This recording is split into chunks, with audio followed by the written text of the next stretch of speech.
Hello and welcome to another video. My name is Jeffrey. This is the Inquisitive Universe and we're going to be talking flagships today. Yeah, we're comparing the top 3 flagships that are available on Android right now. These are the Apple A18 Pro, the Snapdragon 8 Elite, and the Dimensity 9400. These are the best for the year 2024 and most of 2025 until the next generation comes in. But for now, these are what we call next gen, and they are truly next gen for the most part, especially with Snapdragon, who are here to make a very huge impression. There's a bunch of stuff I want to explain, right? There's a bunch of stuff I really want to explain, stuff like microarchitecture for SoCs, big, little, dynamic, what are performance cores, what are efficiency cores, clock speed, ISAs, that's instruction set architecture, fabrication processes, and all that.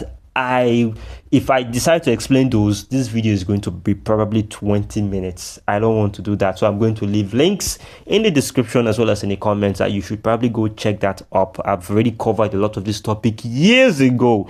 They would be very important to help you understand the context of when we talk about smartphone SoCs, performance, CPU cores, GPUs, and all that. So without any further ado, let's get straight into the video. So let's get started. Let's go straight. We'll talk about the CPU cores first. Now, Apple has a hexa-core setup. It has always had a hexa-core setup, big, little, 2+4 setup with performance cores and efficiency cores. Snapdragon, on the other hand, are reverting back from a dynamic DYNAMIQ, from a dynamic setup which they helped to pioneer. Big, little can still hold its own, and that's why Qualcomm have reverted back to it under the influence of Nuvia. I see you guys there, see what you're doing. So Snapdragon has 8 as opposed to the 6 CPU cores that are on the Apple A18 Pro. There's 8 here. There's 2 prime cores and 6 high performance cores. There's no efficiency cores here. And I think somebody from Android Central kind of like quizzed one of the high-tech officials at Qualcomm and was like, bro, why is it that there are no efficiency cores on the SoCs? And dude was like, we don't need it. We haven't needed it for a while. Radeon CPU cores are a lot more efficient than what ARM has to offer. Yeah, and don't forget, ARM and Qualcomm are having a serious feud right now.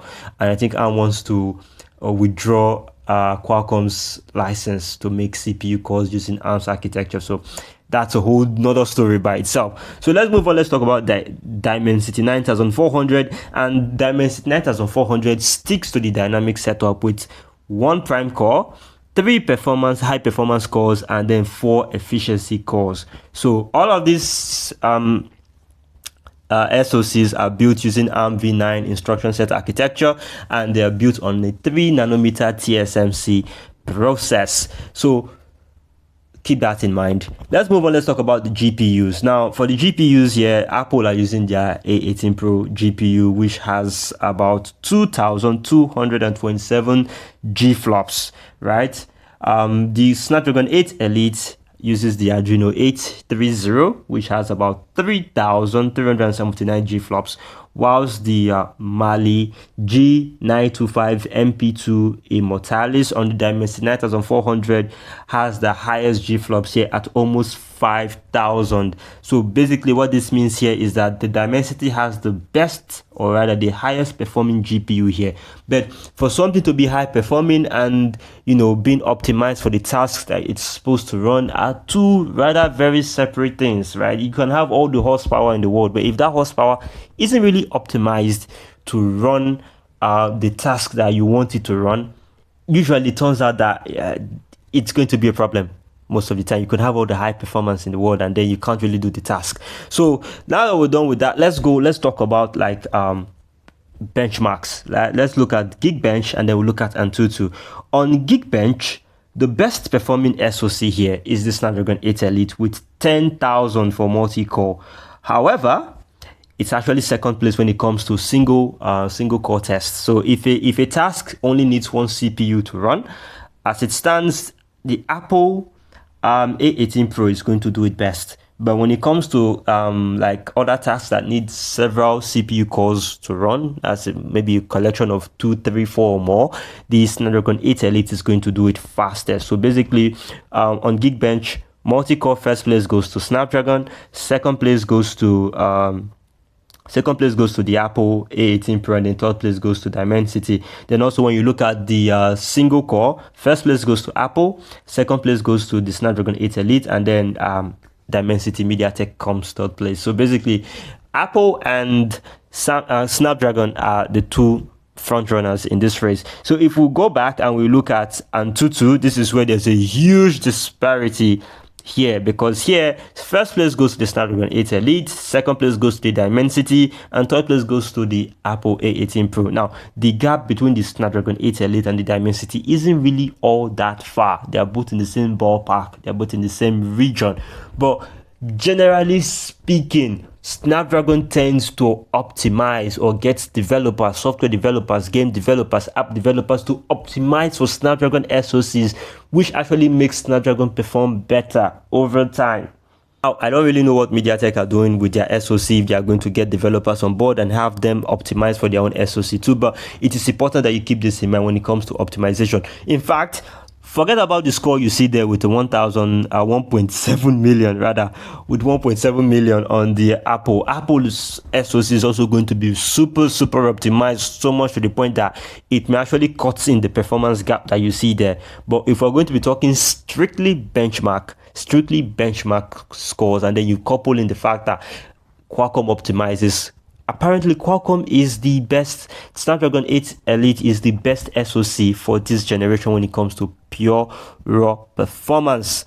So yeah, let's put that down. So when it comes to AI, Apple are sticking with their neural engine. Snapdragon 8 Elite has the Hexagon NPU, and then MediaTek are coming on with their MediaTek NPU 890. So I think that's important to know that. So let's move on. Let's talk about RAM now. They all run LPDDR5, the 5th gen LPDDR RAM, but apparently Apple has the fastest RAM here, and the rest of them are basically just stuck at the 5,300 megahertz mark. Apple has 7,500.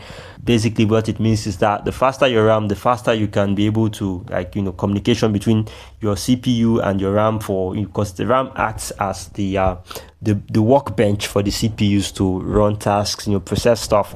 So basically that should give a big boost for the Apple CPUs to do their job. Then for storage, of course, Apple sticks with the usual NVMe. Snapdragon 8 Elite is the UFS 4.0, and that's the same UFS 4.0 standard that is held on to by the Dimensity 9400. All of these SoCs are capable of running up to 4K displays, right? So let's put that there. And then let's talk about cameras.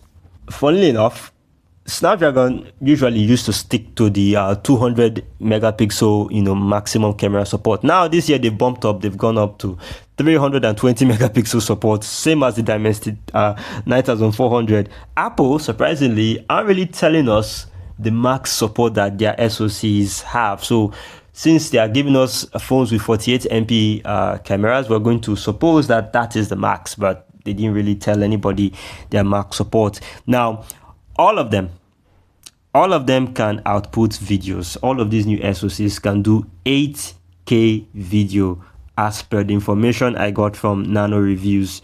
Yeah, all of them can do 8K videos, right? But the Apple does 8K videos at 24 FPS, whilst the Snapdragon 8 Elite and the Dimensity 9400, they do 8K videos at 60 FPS. They all do 4K videos at 120 FPS. Now, looking at the raw data here, one could assume that, well, Apple are behind when it comes to video recording.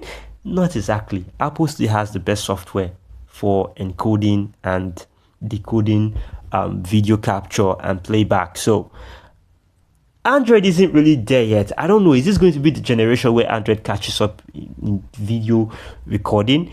I am not very sure. So for the avoidance of doubt, I'm going to say that the onus is still on Apple's A18 Pro and iPhones to keep their video superiority. But when it comes to photography, I think it's a level playing field. At this point, I would even say that Androids have even moved further, better than what the iPhones are offering, where once upon a time it was a clean sweep both for video and pictures for the iPhone. Right now, it's a bit of a mixed bag. There's a lot of competition here in this space, and we're looking at the hardware, and we are seeing that on the hardware side, Androids are catching up. It's just that on the video side, on the software and the video side, that Androids are still yet to actually give the Apple's iPhone serious trouble. But they are coming. They definitely are. So the next thing we're going to talk about, the communication, the modems on board. Now, obviously, MediaTek aren't really telling us the modems that they've got here,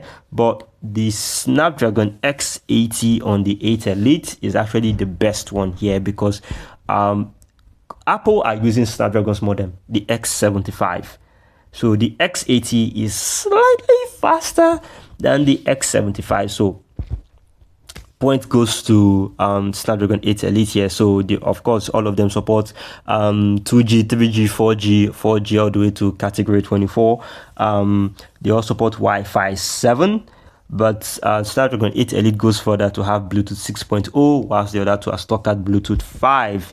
So that's that. Yeah, so when it comes to pure raw performance, Snapdragon takes the cake, right? When it comes to GPUs, we're going to give it to the Dimensity. When it comes to AI, it's a mixed bag, really. Although I think that Qualcomm are going to be the ones to take this one, but I don't have any proof of that. I'm just going off what I know, which is subjective at this point in time. So when it comes to RAM, Apple has the fastest RAM. UFS, there's still that competition, that quarrel between, we don't really know which one's best between Apple's NVMe and UFS 4.0. A lot of sources I've looked at said that they're mostly in the same ballpark, because Apple hasn't really, bumped up their NVMe standard for a long time. So let's leave it at that. When it comes to camera support, megapixel support, the Androids have it. But when it comes to video, I am tending to lean towards the iPhone side of things. And when it comes to communication, the modems, the Bluetooth, Wi-Fi and all that, Snapdragon 8 Elite takes the cake. Now, if I were doing this comparison 5 years ago, definitely Apple would have come out on top. But I'm actually very happy to see that we're having borderline PC specs on mobile, especially with the Snapdragon 8 Elite bringing its A game. And long may this continue. I want the Android, generally the mobile platform, both Android and iPhone, to be a viable computing setup where we have most of those gains that we are seeing on PCs. And I really hope that it continues. Personally, for me, if I were to go out and pick a phone for this generation, I'd lean towards the Snapdragon 8 Elite. Yeah, that's it. That's my take. Thank you very much for coming. Please make sure to like, share, and subscribe. It's actions like this that help small channels like mine grow. I will see you in the next one.